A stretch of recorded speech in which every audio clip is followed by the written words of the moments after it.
Halo semuanya, kali ini saya akan melanjutkan sequel Sun Wukong Journey to the West.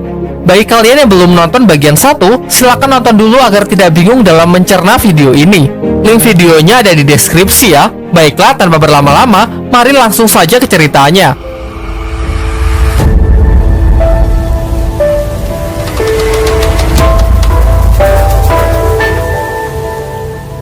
Di sebuah kota, digelar acara yang sangat meriah untuk membangunkan seorang pria raksasa yang tak lain adalah Biksu Jang.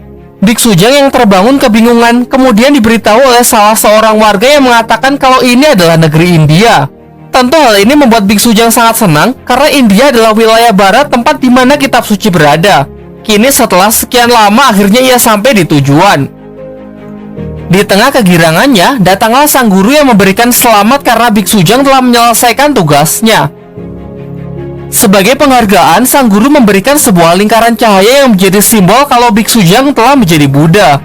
Tetapi tiba-tiba lingkaran itu meledak yang membangunkannya di tengah malam. Sayangnya semua itu hanyalah mimpi. Kini Biksu Jang tengah berada di sebuah karnaval sirkus demi untuk memenuhi kebutuhan finansialnya yang semakin menipis agar bisa kembali melanjutkan perjalanan. Selain itu, kesehatannya pun juga dalam kondisi yang buruk. Kemudian datang dua orang wanita yang tertarik untuk melihat pertunjukan sirkus di stan Biksu Jang. Dimulailah pertunjukannya yang ternyata dilakukan oleh Gong dan Wuching si siluman ikan. Tetapi alih-alih menghibur, mereka malah membuat bayi wanita itu menangis. Hal ini kemudian membuatnya dikerumuni oleh pengunjung lain. Biksu Jang yang panik meminta kesempatan sekali lagi dan menyuruh Wukong untuk melakukan atraksi topeng monyet. Namun Wukong malah terjatuh yang membuat semua orang kesal dan melemparinya dengan berbagai macam sayuran. Si kepala sirkus yang sangat geram segera mengusir rombongan Biksu Jang. Tetapi kemudian Wukong mulai beraksi dengan menyuruh Wuching memukul kepalanya sampai hancur dan kembali tumbuh dengan sangat cepat. Sontak aksinya itu mendapatkan banyak tepuk tangan dan sambutan yang meriah. Tak lama setelah itu, Gong si siluman babi melihat gadis cantik yang membuatnya lepas kendali dan berbuat tidak sopan. Wukong yang mencoba menghentikannya malah membuat sebuah kereta rusak. Biksu Jang yang merasa tidak enak segera menyuruh Wukong untuk meminta maaf. Namun Wukong malah menolaknya. Emosi yang meluap-luap melihat muridnya membangkang membuat Biksu Jang mencela Wukong dengan mengatakan kalau Wukong adalah keras siluman. Tersulutlah amarah Wukong sehingga ia berniat menyerang gurunya. Beruntung Biksu Jang segera menyanyikan lagu anak-anak yang membuat Wukong menari-menari tidak jelas. Hal ini malah membuat Wukong lepas kendali dan melepaskan kekuatan dahsyat yang memporak-porandakan karnaval itu. Dengan ini, Biksu Jang pun sudah tidak bisa berkata apa-apa lagi, yang kemudian berpamitan untuk melanjutkan perjalanan, dan film Journey to the West Demon Strike Back pun dimulai. Di tempat lain, terlihat tiga pendeta pembasmi siluman yang dimintai tolong oleh seorang wanita yang mengaku kalau ibunya bertingkah aneh seperti dirasuki siluman. Di sana juga ada dua wanita yang dikatakan sebagai anak dari ibu itu. Tetapi ketika para pembasmi siluman itu mulai beraksi, mengeluarkan cermin yang mampu menunjukkan wujud asli dari siluman, terlihat bahwa tidak ada masalah dengan ibu itu. Begitu pula dengan kedua wanita yang nampaknya seperti manusia biasa. Dan ternyata siluman itu adalah wanita cantik yang mengundang mereka ke tempat itu, seekor siluman laba-laba buas yang langsung menghabisi para pendeta itu. Kembali ke tempat rombongan Biksu Jang, terlihat Biksu Jang yang memberi Wukong hukuman atas perbuatan ia sebelumnya. Sekilas ini mengingatkannya dengan hukuman cambuk dari sang Buddha sewaktu masih dikurung di Gunung Lima Jari. Kemudian Biksu Jang mengungkapkan kekecewaannya kepada para muridnya yang sangat liar dan sangat sulit untuk diatur. Dengan angkuhnya ia mengatakan bahwa mereka ini hanya menghambat perjalanannya, karena jika Biksu Jang yang berangkat sendiri, ia pasti sudah mendapatkan kitab suci itu. Terlebih lagi, ia menguasai jurus tapak Buddha yang sanggup menghancurkan para siluman. Dan dari sinilah tumbuh dendam di hati para muridnya yang semakin muak dengan sikap Biksu Jang yang semena-mena. Keesokan paginya, Biksu Jang terbangun dengan kondisi tenggorokan yang kering karena mereka telah kehabisan persediaan air. Lantas ia pun berangkat untuk mencari air yang membawanya ke sebuah rumah mewah di tengah hutan. Begitu mengetuk pintu, ia langsung disambut oleh tuan rumah yang semuanya adalah wanita. Dan dengan ramahnya, mereka mengajak Biksu Jang mampir untuk makan-makan. Biksu Jang yang merasa sangat senang, memanggil para muridnya untuk ikut bergabung. Sesampainya di dalam, wanita ini menjamu mereka dengan sangat ramah.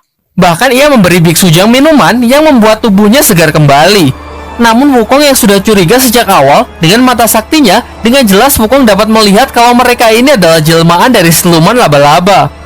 Begitu juga dengan siluman laba-laba itu yang mengetahui kalau murid-murid Biksu Jang ini juga merupakan siluman.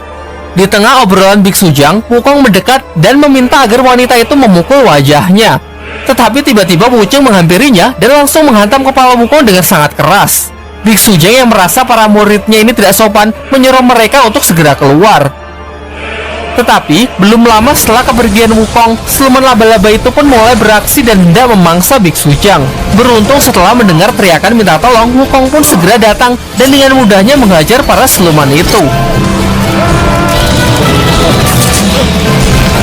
Sayangnya Wucheng yang juga terlibat dalam pertarungan itu terkena serangan racun yang membuatnya lemas tak berdaya. Wukong yang penasaran segera menghancurkan tempat itu yang membawanya ke sarang siluman ini. Di sana mereka melihat siluman laba-laba kecil, tetapi Biksu Jang melarang Wukong membunuhnya dan mengatakan kalau sekarang adalah gilirannya. Hingga laba-laba kecil itu membawanya ke ratu siluman yang langsung membuat nyalinya Biksu Jang menjadi ciut. Sekali lagi Wukong pun melancarkan serangannya dan berhasil menarik leher siluman itu. Sedangkan Biksu Jang yang masih tak ingin kalah melarang Wukong untuk membunuhnya karena ia ingin menyelesaikan ini dengan lagu anak-anak miliknya. Akan tetapi sebelum sempat mulai bernyanyi, Wukong langsung menghantam siluman itu hingga hancur. Di malam harinya, Wukong bersama dua rekannya merencanakan pembunuhan Biksu Jang karena kesal selalu diperlakukan seenaknya. Tetapi Wukong menyatakan keraguannya mengingat sang guru memiliki jurus tapak Buddha yang sangat kuat. Tiba-tiba, dari belakang Wukong dikejutkan oleh kedatangan Biksu Jang. Namun Biksu Jang mengaku tidak mendengar apapun dan segera pergi meninggalkan mereka. Ia lalu menyendiri di sebuah tebing. Ia curhat kepada sang Buddha bahwa ia ketakutan dengan sifat para muridnya yang sangat liar. Ia kemudian juga memohon agar diberi kekuatan untuk menggunakan jurus tapak Buddha karena sebenarnya Biksu Jang sama sekali tidak menguasai jurus itu. Sialnya percakapan ini didengar oleh Gong. Biksu Jang yang panik segera mendekatinya dan mengatakan kalau diam adalah emas. Singkat cerita, saat ia kembali, ternyata di jalan ia sudah dicegat oleh Wukong yang berniat menyerangnya dengan hasrat ingin membunuh. Tentu saja Wukong sudah mengetahui kalau Biksu Jang tidak menguasai jurus tapak Buddha dari Gong. Untunglah Biksu Jang masih memiliki lagu pamungkas yang membuat tubuh Wukong menari dengan sendirinya. Tetapi setelah cukup lama ia pun berhenti karena kelelahan. Tak menyia-nyiakan kesempatan ini, Wukong yang sudah naik pitam berniat langsung menghabisinya. Biksu Jang yang berlari ketakutan sampai nyaris terjatuh ke dalam dasar jurang. Ia lalu melambaikan tangannya dan seketika muncul silauan cahaya dari langit yang membuat Wukong beranggapan kalau itu adalah jurus tapak Buddhanya. Sontak nyali Wukong pun langsung ciut dan mengatakan kalau ia cuma main-main.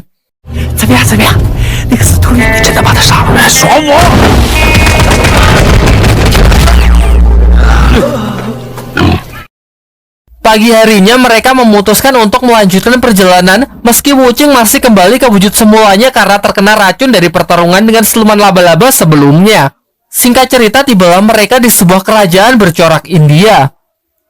Di sana mereka bertemu dengan Rara yang menyambut ramah mereka dan mempersilahkan masuk istana untuk menemui kaisar.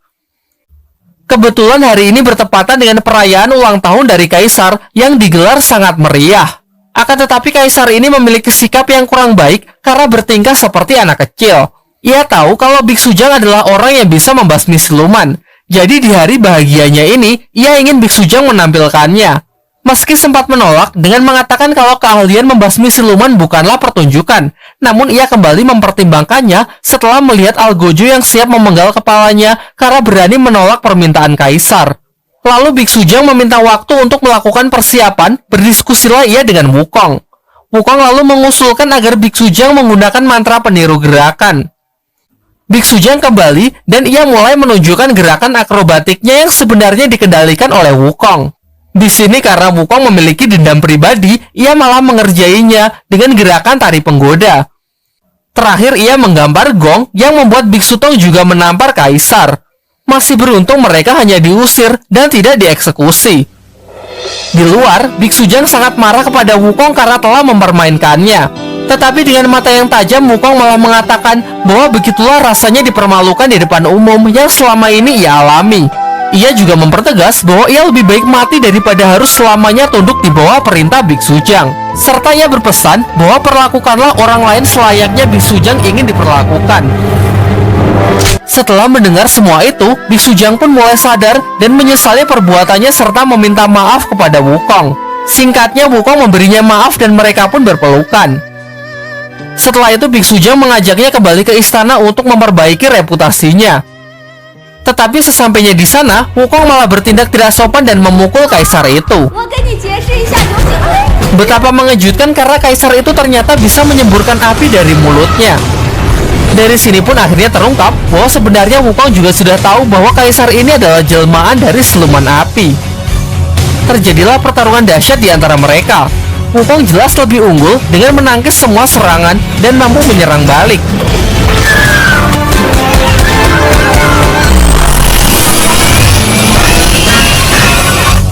Sampai pertarungan itu pun menyeret mereka keluar dari istana, yang membuat siluman api lebih leluasa untuk menyemburkan api dengan daya hancur yang lebih besar.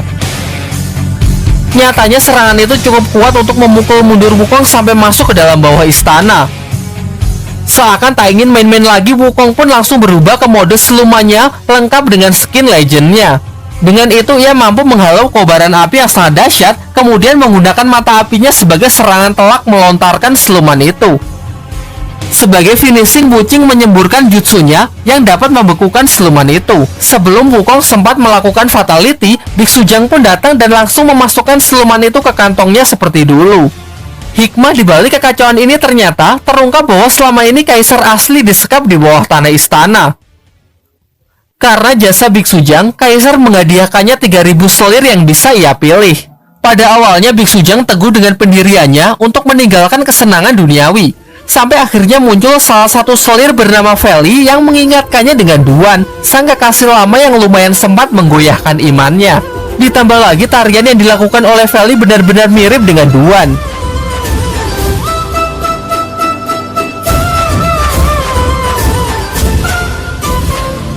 Namun mengingat perjalanan yang masih sangat panjang, Biksu Jang pun tegas untuk menolak dan segera berpamitan untuk melanjutkan misinya. Di malam harinya, rombongan Biksu Jang benar-benar sudah meninggalkan kerajaan. Tetapi Biksu Jang yang menyendiri terus terngiang-ngiang wajah Feli yang benar-benar mirip dengan cinta lamanya. Hal ini kemudian membuatnya kembali dilema.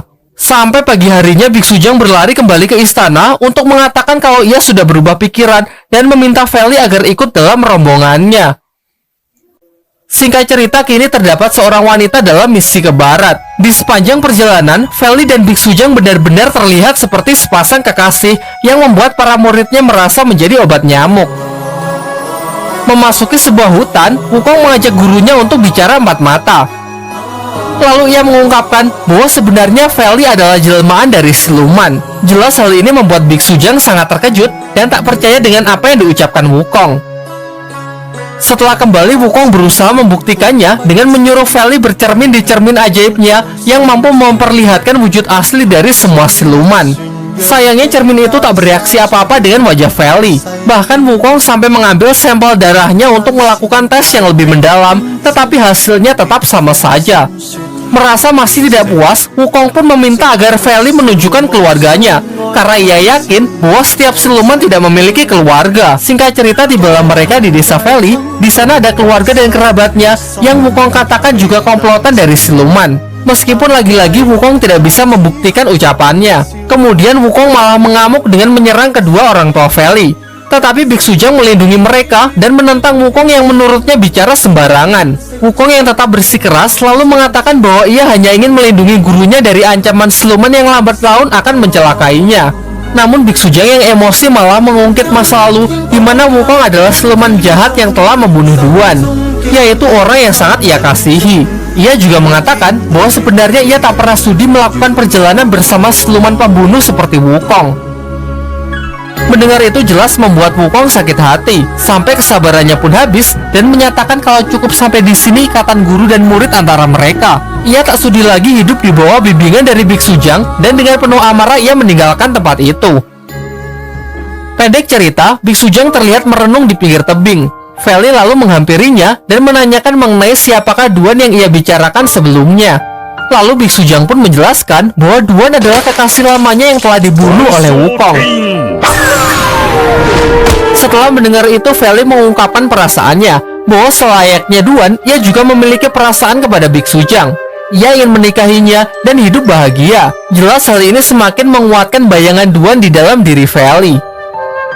Tiba-tiba mereka dikejutkan oleh kedatangan Gong dan Wuqing yang melaporkan bahwa Wukong telah kembali dan mengamuk di tengah desa. Benar saja, dengan buasnya Wukong membuat kekacauan dan membunuh orang-orang di desa itu. Saat Biksu Jang datang, desa itu pun sudah hancur berantakan dan terlihat keluarga Feli yang sudah tewas.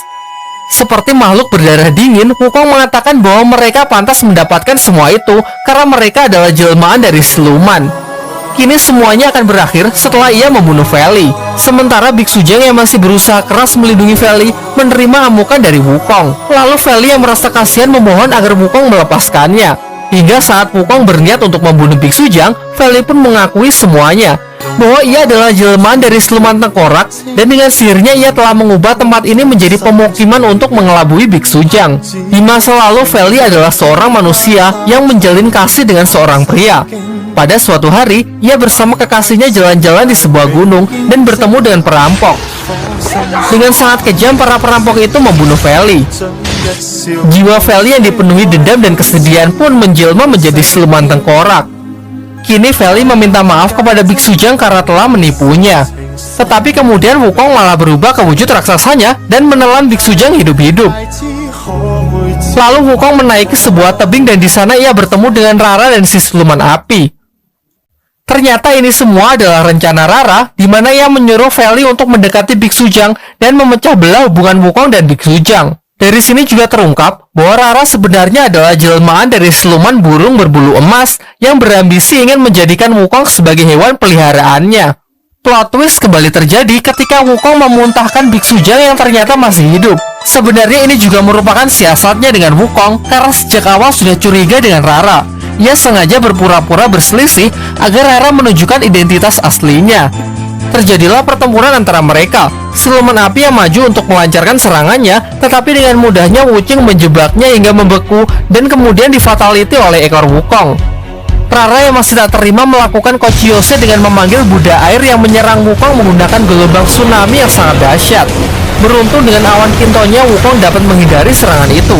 Tetapi di luar dugaan, meskipun tubuhnya sangat besar, Buddha air ini juga memiliki attack speed yang sangat tinggi. Belum cukup dengan hal itu, muncul lagi Buddha petir dan Buddha api yang melakukan serangan kombinasi, membuat Wukong cukup kesulitan. Toya saktinya pun jatuh ke dasar laut bersama Biksu Jang, seolah ia tak bisa lagi melakukan perlawanan. Hingga di detik-detik terakhir, muncul tangan sang Buddha Agung yang menghancurkan ketiga Buddha elemen itu. Ternyata kemunculan Buddha Agung berasal dari doa Biksu Jang yang tengah bersemedi di ujung toya sakti milik Wukong.